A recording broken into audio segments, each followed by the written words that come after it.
Good afternoon. Thank you for joining us for today's NASH TS3 HIPs webinar on the USG HIPs taxonomy process. I am Claire Jacobson, the Director of NASH's Taking Student Success to Scale High Impact Practices project. In 2014, NASH launched its TS3 initiative, Taking Student Success to Scale.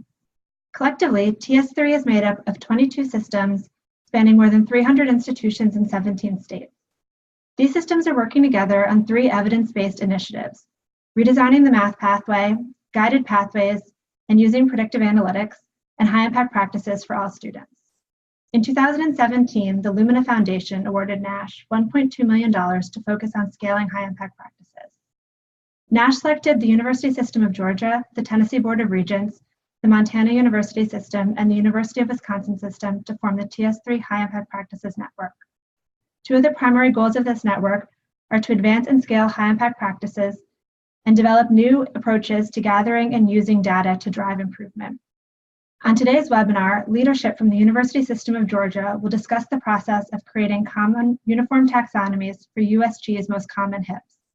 The taxonomies are being used to create a system-wide data structure that is embedded into the state's student information system. Still in progress, the overall goal is to use the taxonomies, reporting structures and tools, and data communication structures to intentionally embed HIPs into the Georgia Momentum Approach implementation plan and subsequent curricular and co-curricular guided pathways. Today's webinar is the first in the 2019 TS3 HIPs series. Please also join us on Wednesday, March 20th at 3 p.m. Eastern Time, when Deborah Humphreys from Lumina Foundation will discuss communicating your HIP strategies to faculty and senior leadership. Today, we are very pleased that Jeff Galley, Associate Vice Chancellor for Academic Affairs, and Robert Todd, Assistant Vice Chancellor for Student Success and Completion, both from the University System of Georgia, will join us to talk about USG's work on the taxonomy process, how it relates to quality, equity, and student success. A couple of housekeeping items. You should be muted when you entered the webinar. If you have any questions, please enter them into the chat, which you should see running on the right-hand side of your screen. Content will run around 45 to 50 minutes with time at the end for questions. So depending on pacing and questions, we may break in for some questions throughout. So please type your questions in the chat box at the right. Also, you may have noticed that the webinar is being recorded and it will be sent to participants after the event, typically within about 3 to 5 business days, and is also posted on our NASH TS3 HIPs website. And with that, I just want to thank Robert and Jeff again for joining us and talking about this important and timely topic. You, let's see, you are both unmuted. All right then, hopefully you can hear me. This is Robert Todd from the University System, and I want to thank everyone for being with us this afternoon. The topic we're going to discuss today, the creation of the taxonomies and the next steps in the taxonomies for our Equitable HIPs project, is one that is near and dear to us, so we very much like talking about it. I'll go ahead and get us started, and then we will have Jeff Galley also, who will give us more of the details of what we're doing. I'll give us a little bit of a background. So first of all, the project itself is named the Georgia Guided Pathways and HIPs for Equitable Education. Claire's description she just gave you was a good one of the overall goals that we are following. Let me try to advance this slide and see if that works out for us all right. Yes, so there you see who's actually talking to you. Jeff, I'll let you say hello, make sure your mic is working all right, and give you just a moment to test that. Let's see. I am unmuted. Good. Yeah, I hear you. I've heard everything. I'm hearing you loud and clear. I think the order of these intros are a little bit out of order. Robert, you should be up at the top there. But I think we both, have had a lot of hours in this project, and I think it's taking shape really well. It's in progress. It's not done. It's not complete. Well, that's the only thing I disagree on. I do think you deserve top billing, but we won't argue that in front of everyone. So, so Jeff Gelling and Robert Todd will be your hosts here for this talk. The project, and there are our titles. Our names will be at the end of the presentation with emails in case you want to hit us up with any questions. Before I go right into the information on the taxonomies, I want to give you just a little background to put this in context. So at the University System of Georgia, we are pushing all of our work into the philosophy, the approach of momentum. So when we actually began working with NASH TS3 on this project, we told them that we were going to make sure this was part of an organic part of our momentum approach. And so that's where I want to start here today. The momentum approach began in 2018 with our momentum year, which is a method of using evidence-based research confirming what college students need to do to be most successful. What we discovered, amongst other points, and these are some of the key ones, is that they needed to start out their college careers by making a purposeful choice in a focus area or program, or it could be a major if they're actually already decided to that degree. They also need to enter with a productive academic mindset. I'll give a couple comments on our work on academic mindset that is really part and parcel of our equity work for HIPs as we move on. But productive mindset as opposed to one that's closed or one that does not see education and learning as really possible.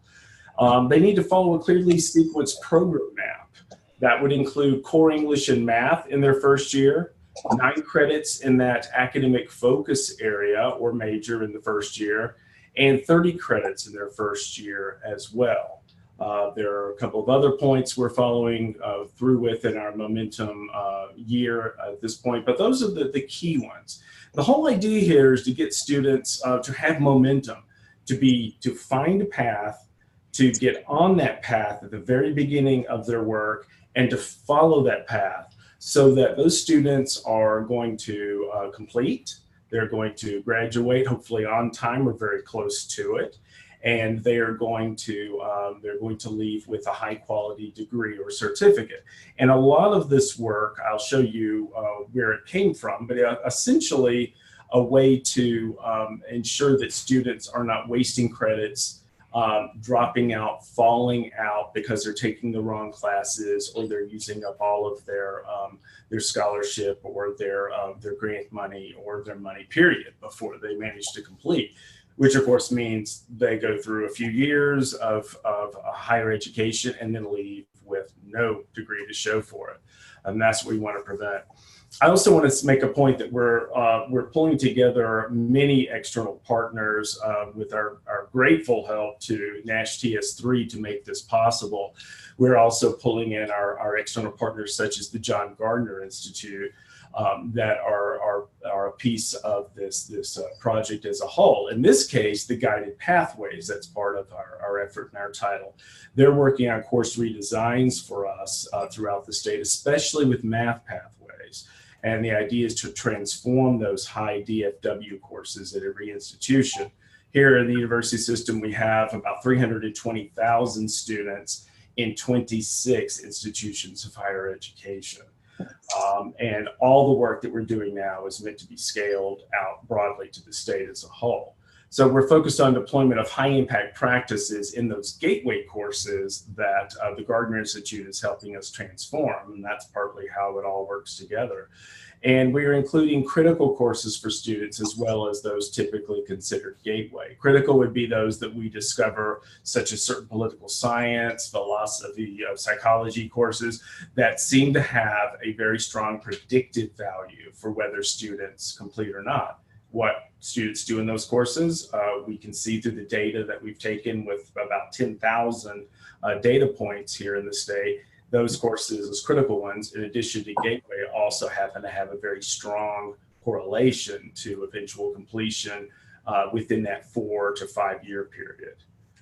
And this is part of why we're doing all of this and why we've made such a large push for momentum across the state. Some of the data that we've gathered in this case, you can see USG degree bachelor's production 2008 through 2016, and we've trended it out to 2025 if things remain as they are now.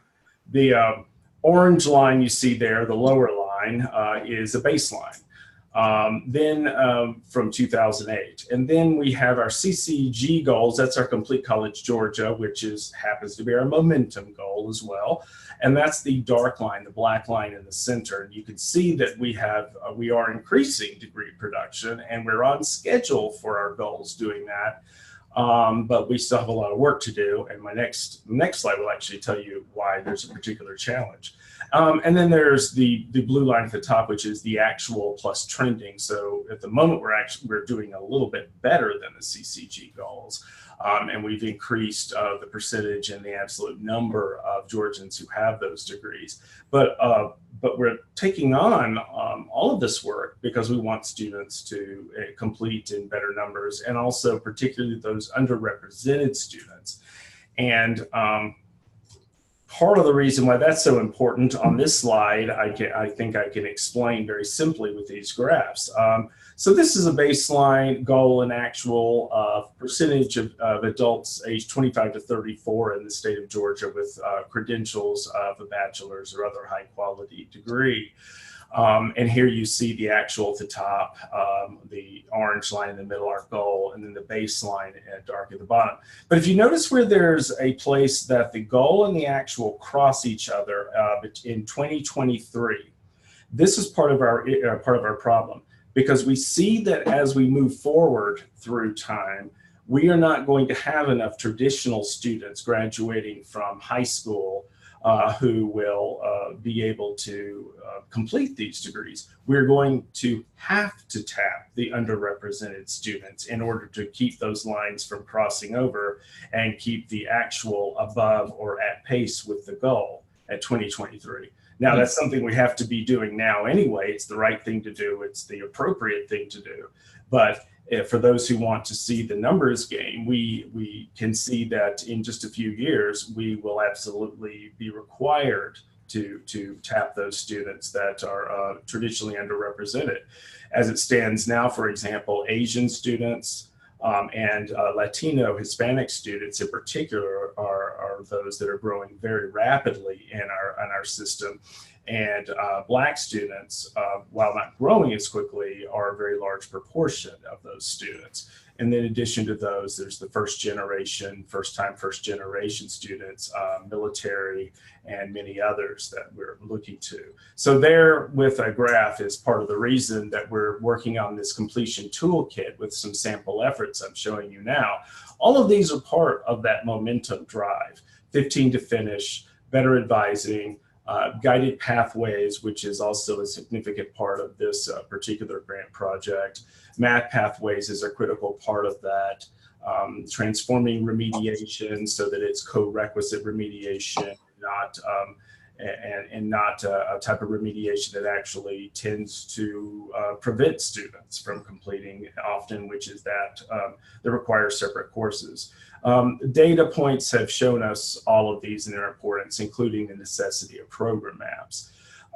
So all of these are part of the issue, but another critical issue is particularly what we're focused on today, which is the co-curricular and high impact practices. What feeds into that also, what I want to pull out of our toolkit and especially target here, is academic mindset. We have been studying academic mindset for our students, our incoming freshmen, and we are seeing data, an increasing amount of data showing that the way students enter and whether they feel they'll succeed or they can learn has a great impact on their persistence and their progress. So in 2017, we began surveys with all incoming freshmen from all 26 institutions. Well, we didn't obviously get all incoming freshmen, but the number is increasing. In 2018, we have, I cannot remember the exact number, but something over 14,000 of those students that have completed the academic mindset survey incoming. And many of those students, a great number of them, are doing this through their co-curricular classes, their high impact courses as they are entering freshmen. So it's turned out to be an excellent match between our HIPS equity work and our academic mindset work, because that's where we're actually tapping many of these students as they enroll in HIPS. So we're continuing to sample those students. We'll do so through the spring and through the following years. We're going to do this through 2019 and ongoing. And also our partners at the University of Virginia, the Motivate Lab, which are another one of our critical external partners, are working on discrete interventions to improve mindset for those students.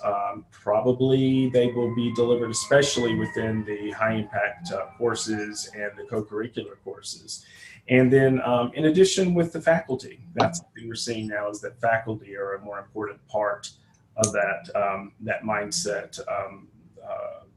It's really, I would say, a dance or a work that is performed together from the faculty and the students. So that leads me back here to our specific project, which I've shortened the title here to Georgia HIPs for Equitable Education. And we're working on this project January 2018 through December 2019. But I can tell you it's going to go on long beyond that, our work on equitable HIPs. And we're grateful for the help that we've gotten. But we know that this first year, 2018, and then 2019 will be just the beginning, really.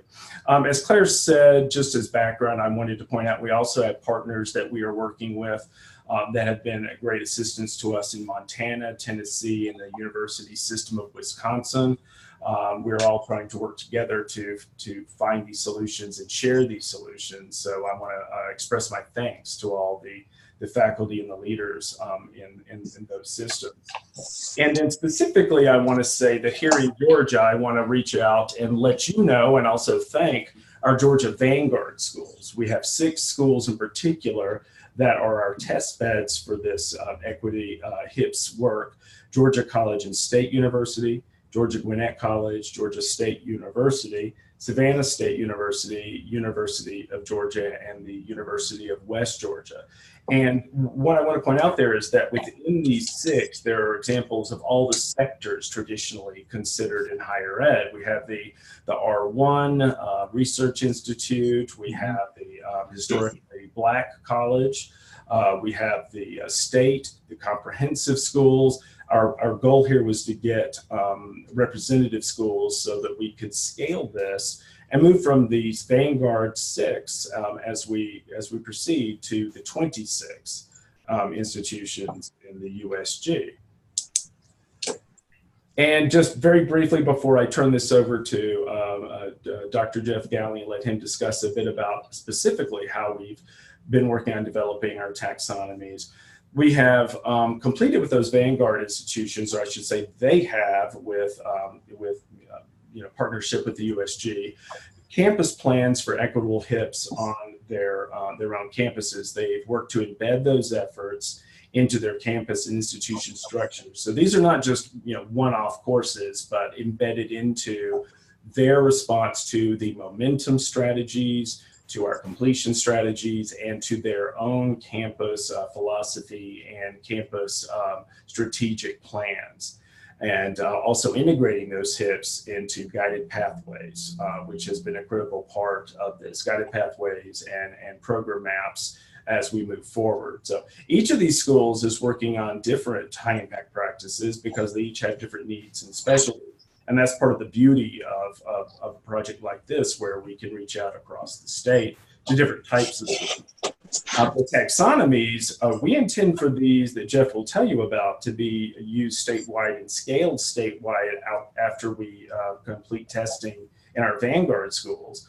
But also beyond, we're sharing them in different states and different snapshots of them with our partners in this work, whom I talked about on the last slide. And hopefully, it'll be something useful and promising enough that we'll get testing and use outside of those schools across the country. We'll see how that works.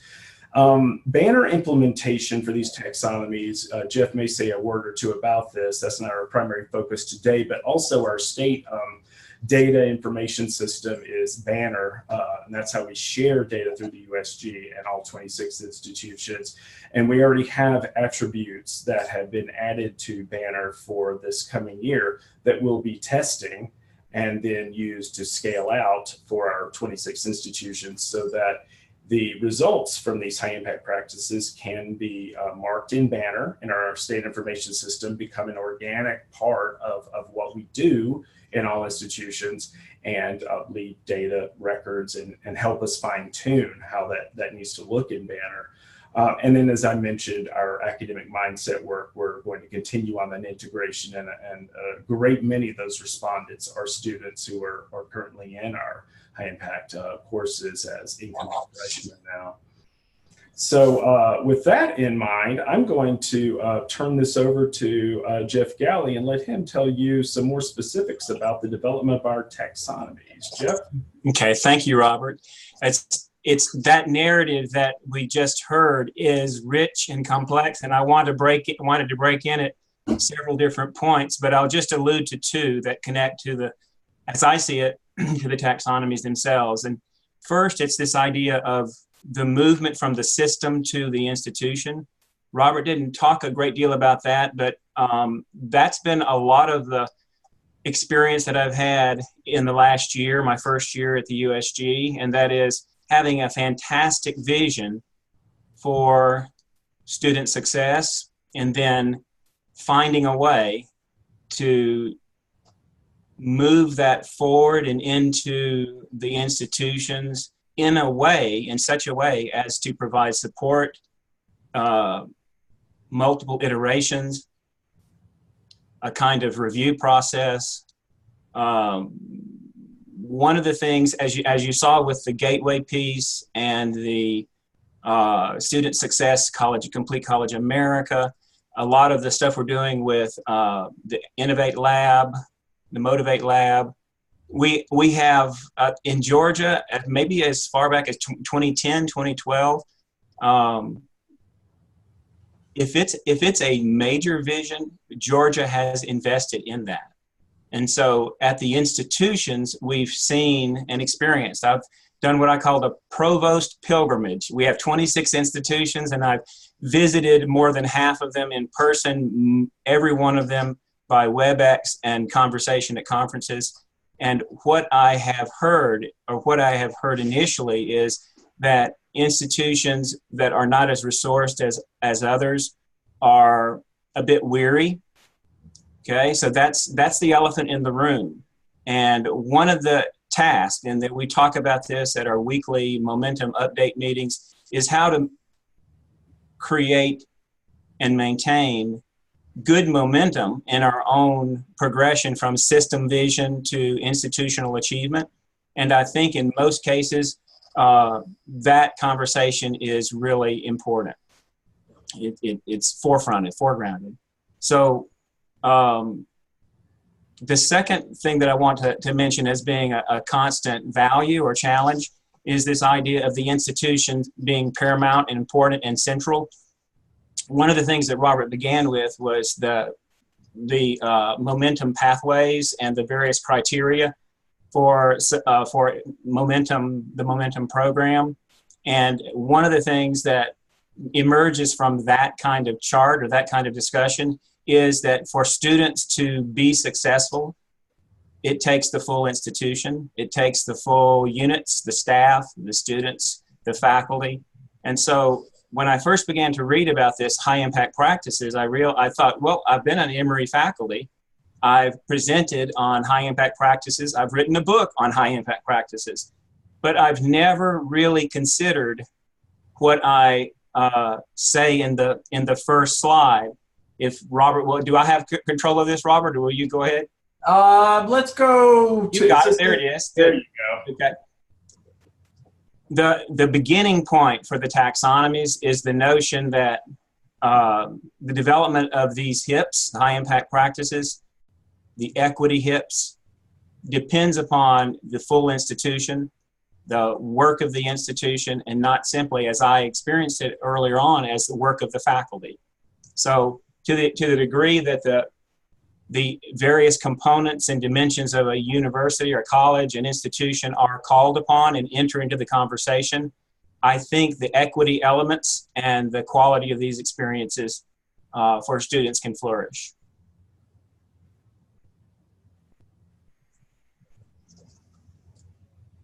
Okay, so it's kind of like you write your paper and then you come back and figure out what the paper was all about. So we have drafts of the 6 taxonomies that we're primarily focused on in this first year, and we know from the work in Tennessee, to whom we owe a great deal, and also the IUPUI taxonomies that we've been reading and studying as well, that different taxonomies carry different kinds of goals and purposes. And so after working with these for about 6 months, we came up with these ideas for purpose. And I'll not read to you, but I'll pause for a second to let you read.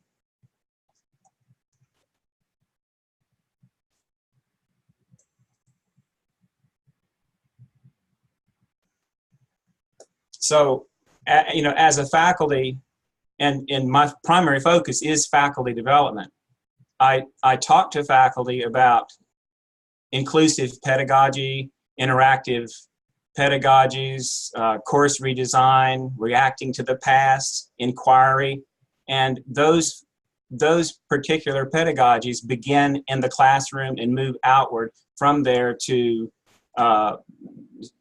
other experiences like study abroad, service learning, and a number of high impact practice programs.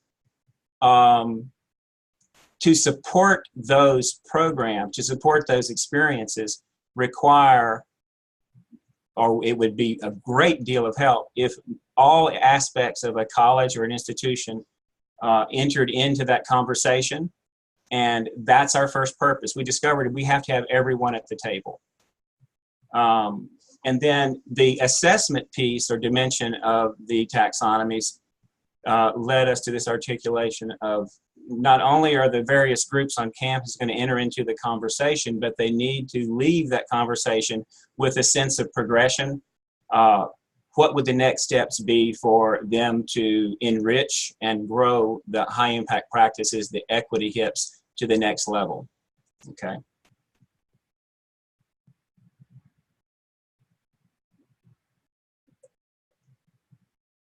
So these are the 6 that we've been working on. AAC&U, has some 11 programs. These are the 6 that we have, and this is in the order in which we worked on them, successfully. I will say that global learning is something that we're still struggling with, the title. We wanted to include not simply the traditional study abroad courses, but also study away. And AAC&U has this language of global learning that incorporates both. So we thought that in itself could have an equity component or dimension by simply renaming the high impact practice.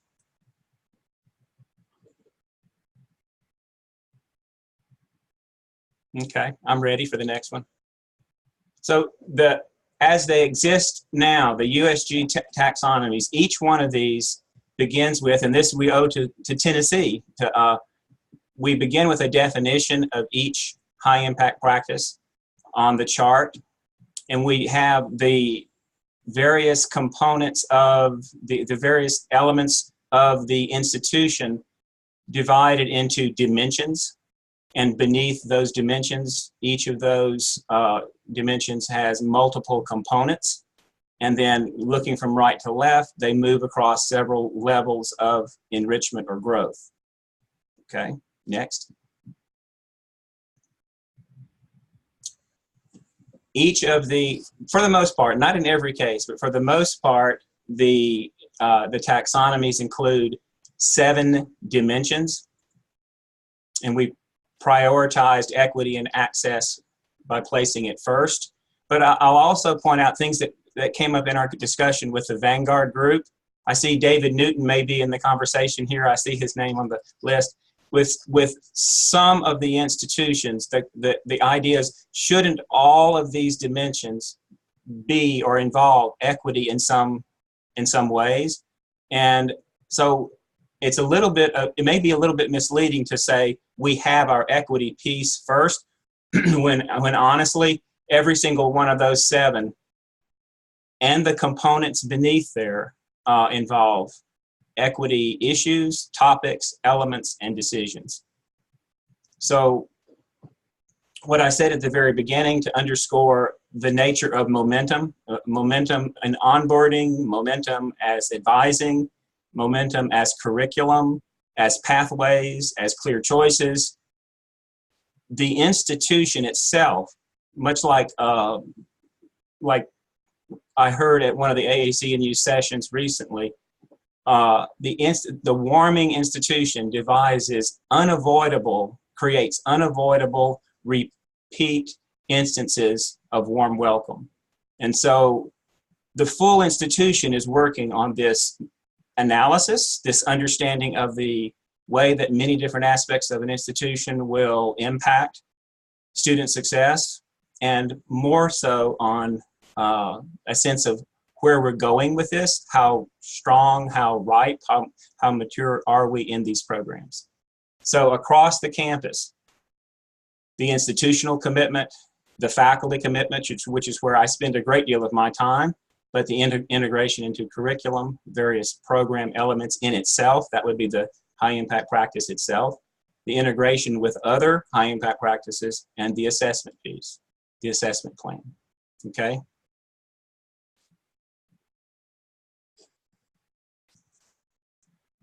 So underneath each of those individual dimensions, there are 3, sometimes 5, several different components.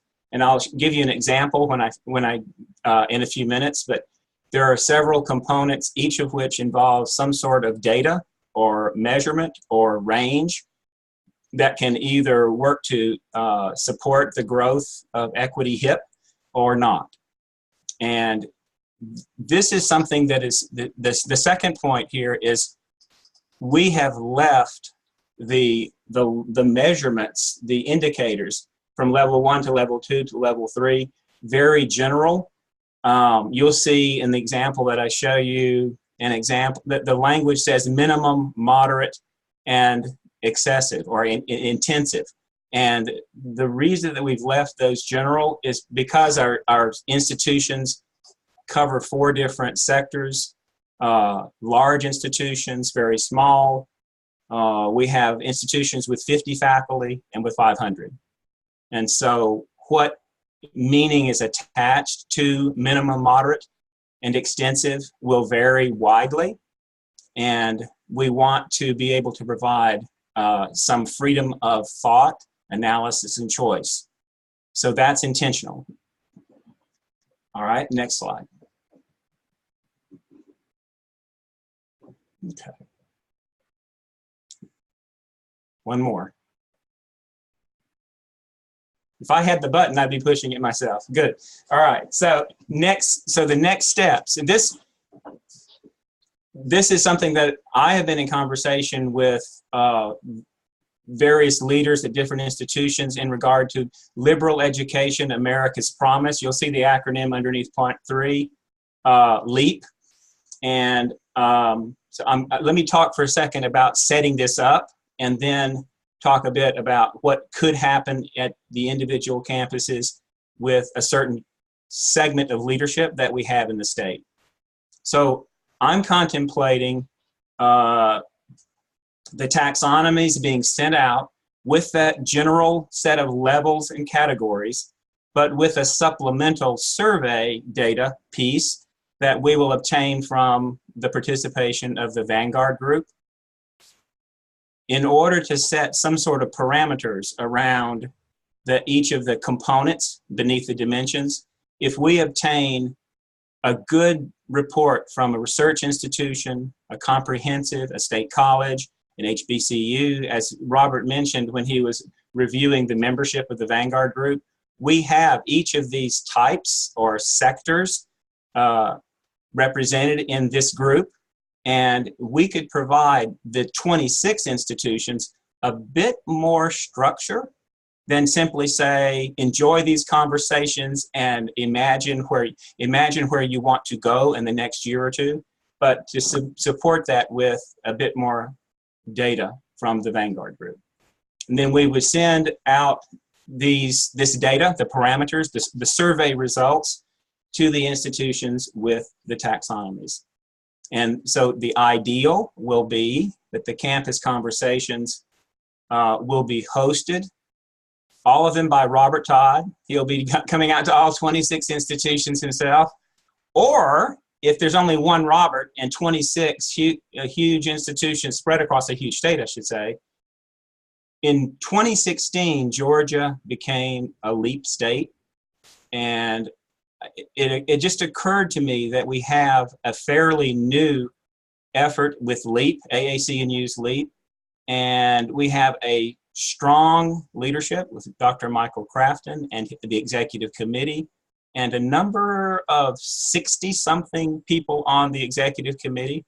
This is not policy, it's an idea, but I'm thinking about supporting conversations on each campus with people with expertise in high impact practices, arm them with the taxonomies and the results of this brief survey, and encourage the LEAP group, along with the USG support, to collaborate on first conversations at each campus regarding where we are, meaning individual campuses, where I am in this campus, and where we want to be in the next step or the future.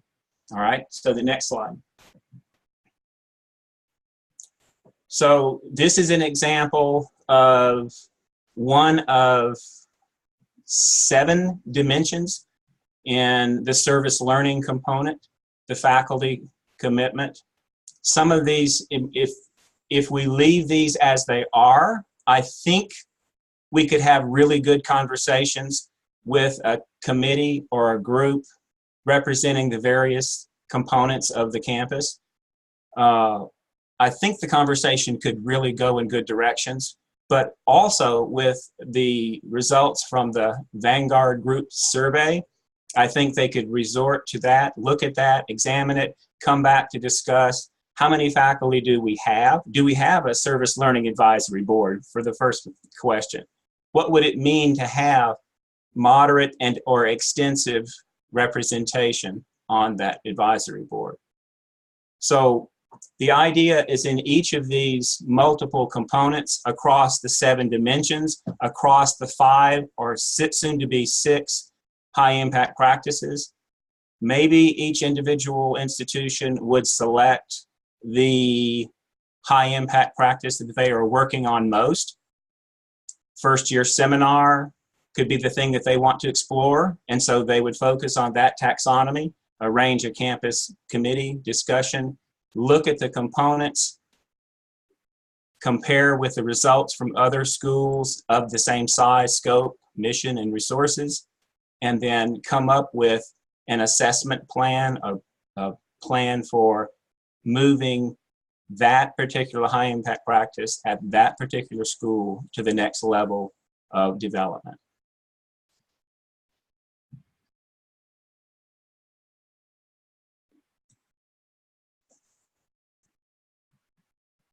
Okay. Robert, I think that's all that I have to say. Unless you want me to talk about the Chancellor's Learning Scholars Program, which I'm happy to cover, and its way of interfacing with high impact practices, but I don't think that's the topic for today. Why don't we pause and take these 1 or 2 questions, and then that might come up. Does that work? Okay, great. Okay, so first, thanks, Caroline. She has the quote that you referred to. It is imperative that campuses create inescapable opportunities for a relentless welcome. Yes, that was it. Thank you.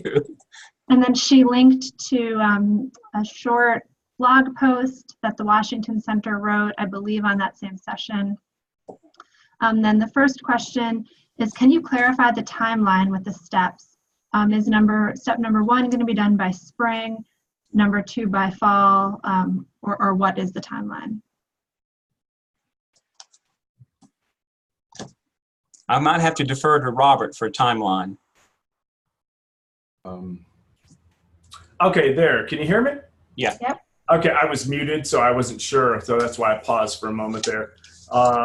So for timeline, let me see if I can find that actual question here. The next steps. So yes, for our timeline, this is the gist of it. So for 2019, we've done the banner attributes, and we have these taxonomies completed.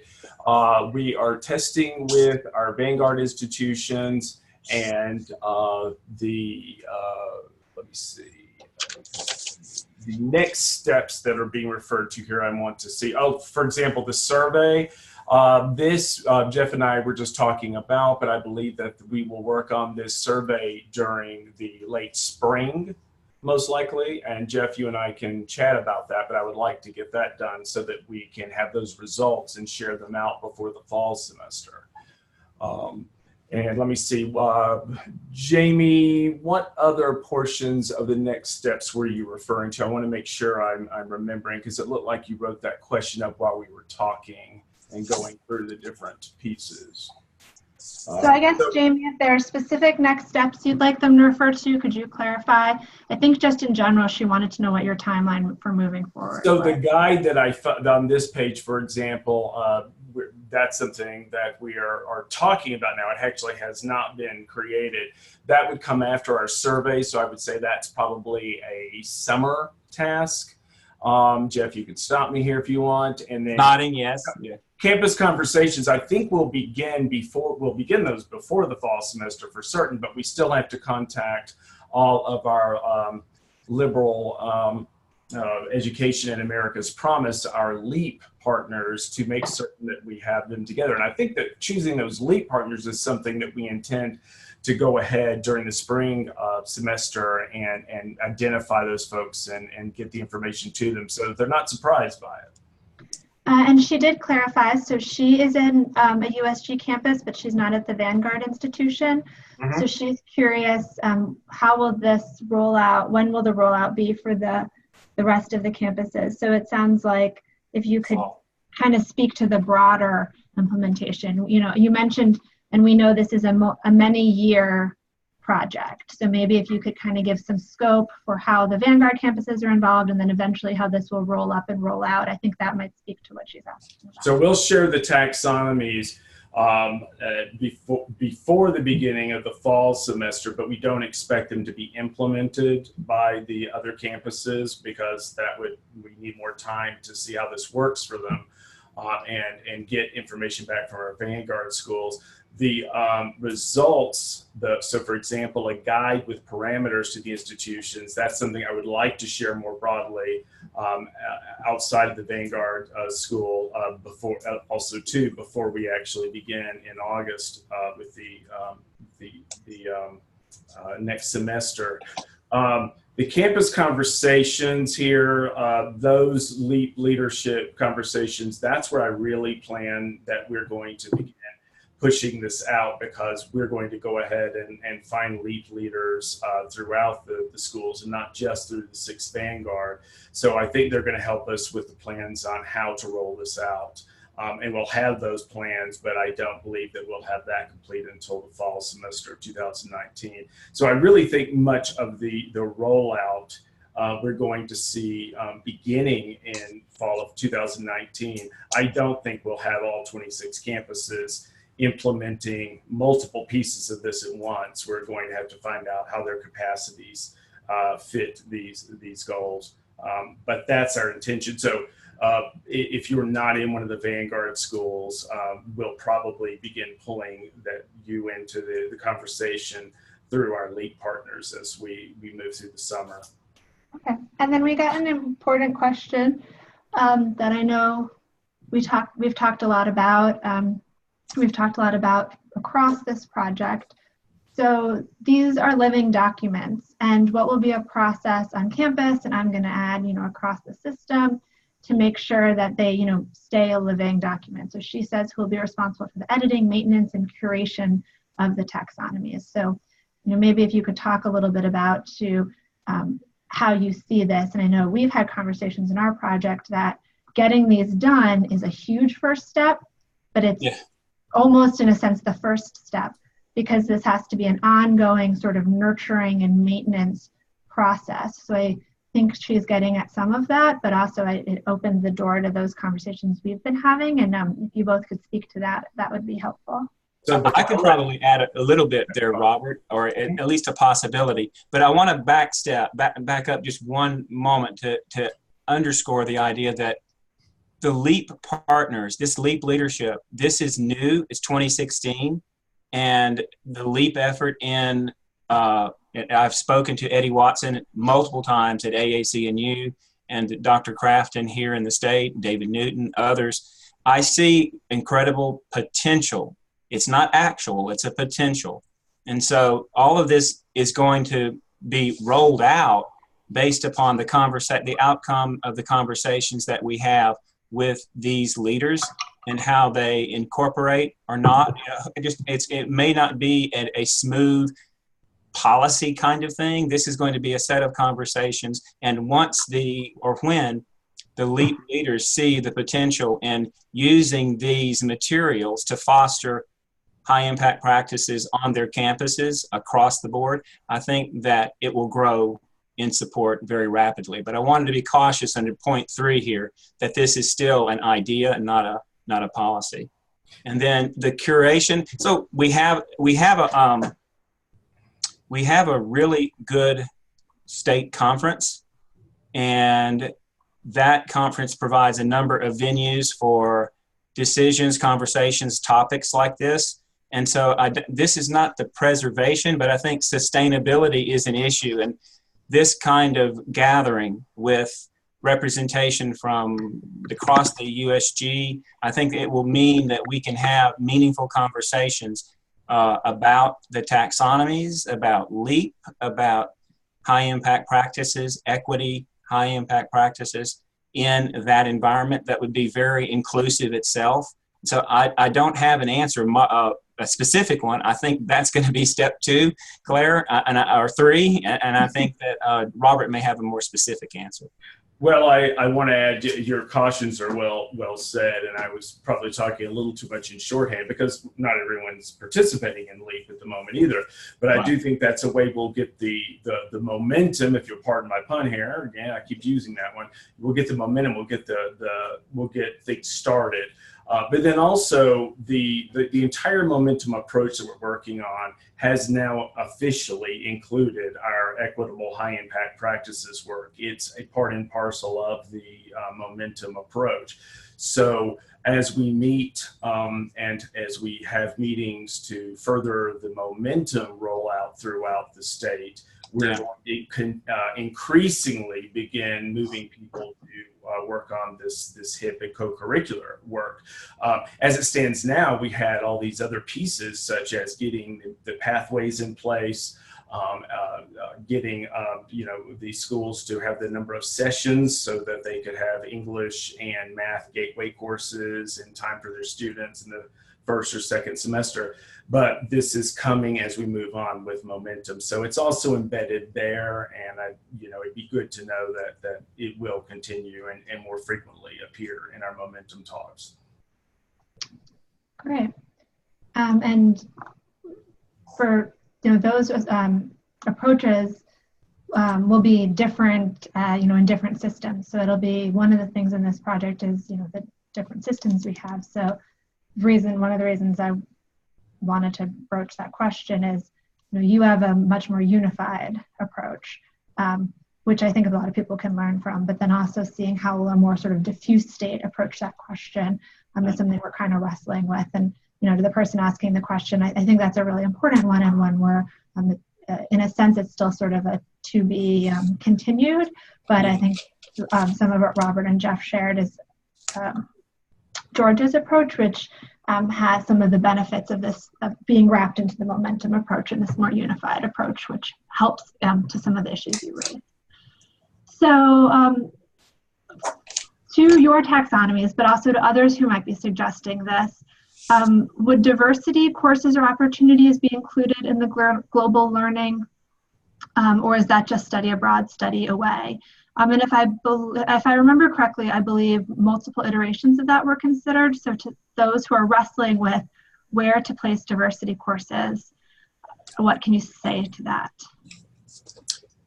I haven't visited that particular taxonomy in a while. I have the service learning one in front of me. I'm not sure how the final draft ended up. Robert, do you remember?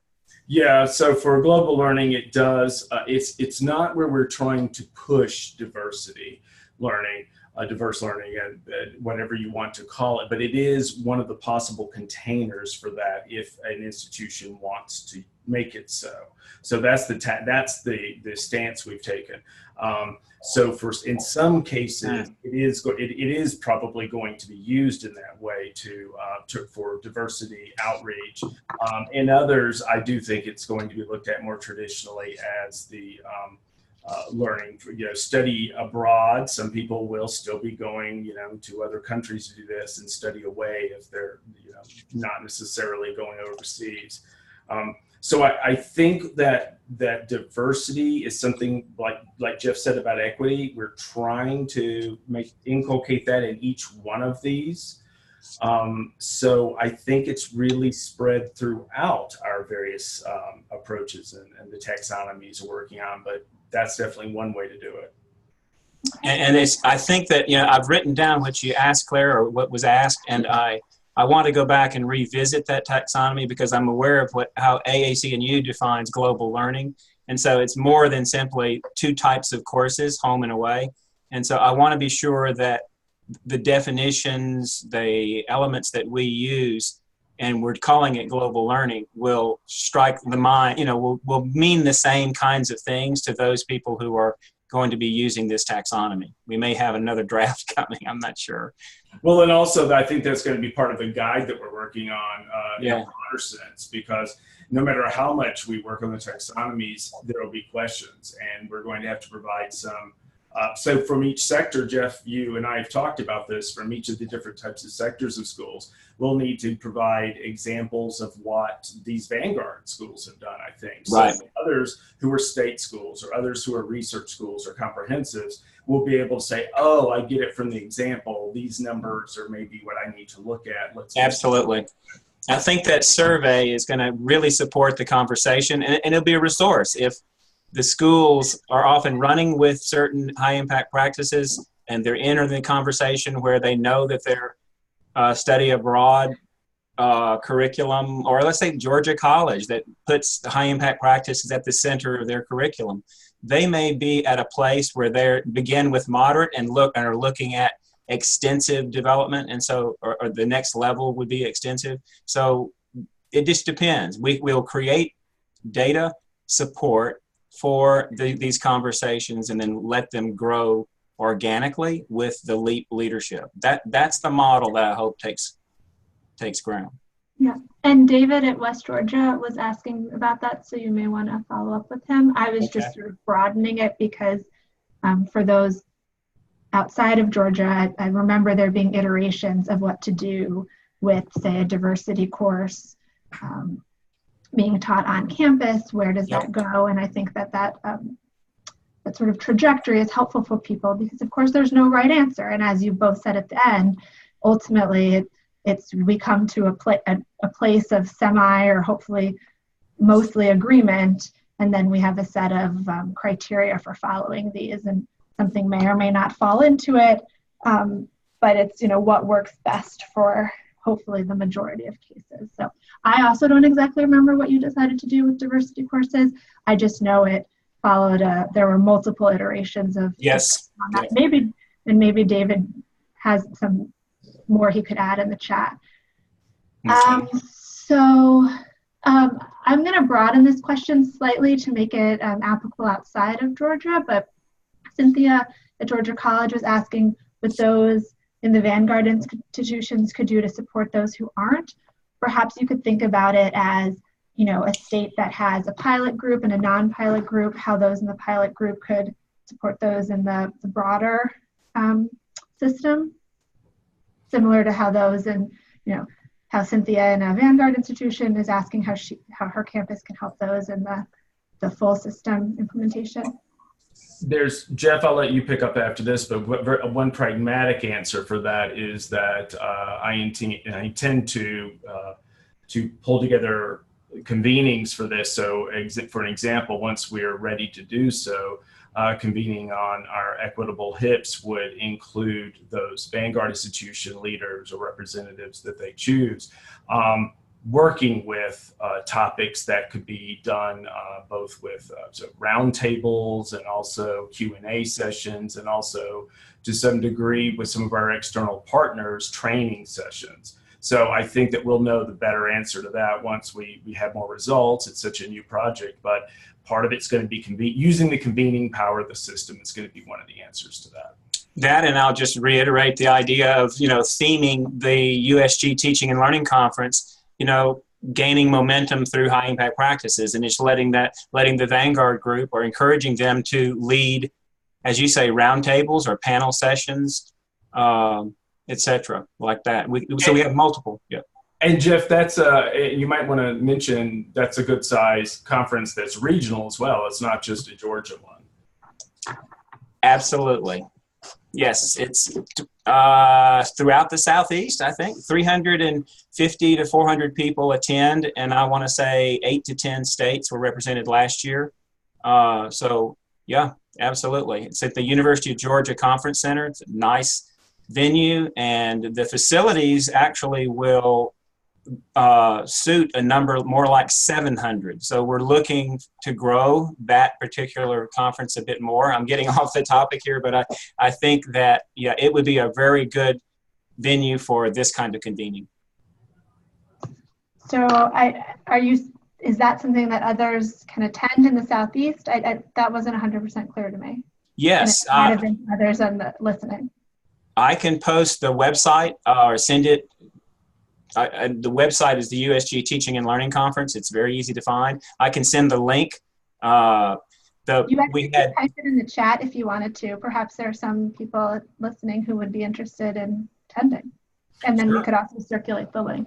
And of course, this year, it's, everything's already set, and the theme is different this year, but that's what, and I'm glad you spoke up on that one, Jeff, because that's one that I had thought of in terms of our convening capacity. It would be pretty phenomenal to make that a theme for that in the future. Yeah. From my perspective, I think that something that Pilot, or what Georgia calls its Vanguard campuses, can do is, be trying new things. So Georgia College participated in the Value Institute, and they were a little hesitant to do that because, someone has to go first. But by going first, others learn from your experience, and being, willing to try something, willing to talk about what worked and what didn't work. It may sound simple, but someone has to be willing to do that. And someone has to be willing to sort of put themselves forward and say, this is what we did, this is what worked, this is what didn't work, and often to take a bit of a risk. So, Cynthia, feel free to chime in. This is from my perspective. I think that there was a little bit of uncertainty of, well, we don't have the quote unquote perfect plan in place. And, I really encourage the group to just try. I think you're in a better shot than you sort of think you are. And that's, the word Vanguard exactly is someone who's sort of willing to put themselves who is in the forefront of something. So, which is why I wanted to make sure I listed them all, because I'm so thankful for the institutions who have been willing to do this. Yeah, and so that might sound like a small thing, but sort of saying, well, we don't feel 100% confident in our sampling, or given, all the time in the world, we would have chosen a different sampling, but we're just going to throw it out there and try this. Others learn from that. So I agree. I think that's something we can all be appreciative of, and that's something that campuses can do. And so if Cynthia, if you disagree with any of that or want to correct me on any of that, now's your time as we run out of time here. But and also I appreciate that question. I think I think asking those kinds of questions shows a willingness. Okay, so she wrote it, and we'll see if she wants to correct me at all. Hey, look at there. I see that. Yeah. We were indeed a bit anxious about participating in the Value Institute, especially because we did it at the last minute, but it was a fantastic experience and we got a lot out of it despite all of that. And again, a huge thank you. I was very happy for that to happen, and for the Value Institute to become a part of that experience. Yeah. I will add that Georgia College also hosted the inaugural LEAP conference in Georgia last November. So exactly. Yes. So the link to the Faculty Development Learning Conference is up there. It looks like Sarah Lawrence, if you see her name in the link. We can also circulate that when we send the recording. We are at 4 p.m., so I don't want to run run over. I do really want to thank both Robert and Jeff for taking the time today to share the USG's work on taxonomy, and also for all the work that they and their team and the Vanguard schools have done on this. They've really, pushed this work along, and also, what you don't know is the work that they've done with the other campuses in our system who are also in our project, in our network, who are also working on this. So they're a vanguard. Thank you, Claire. Thank you. I appreciate that. Thank you. So thank you for joining us today. And just want to reiterate that our next webinar will be on March 20th at 3 p.m. And we hope that many of us will be able to join us on March 20th. And have a great afternoon, everyone.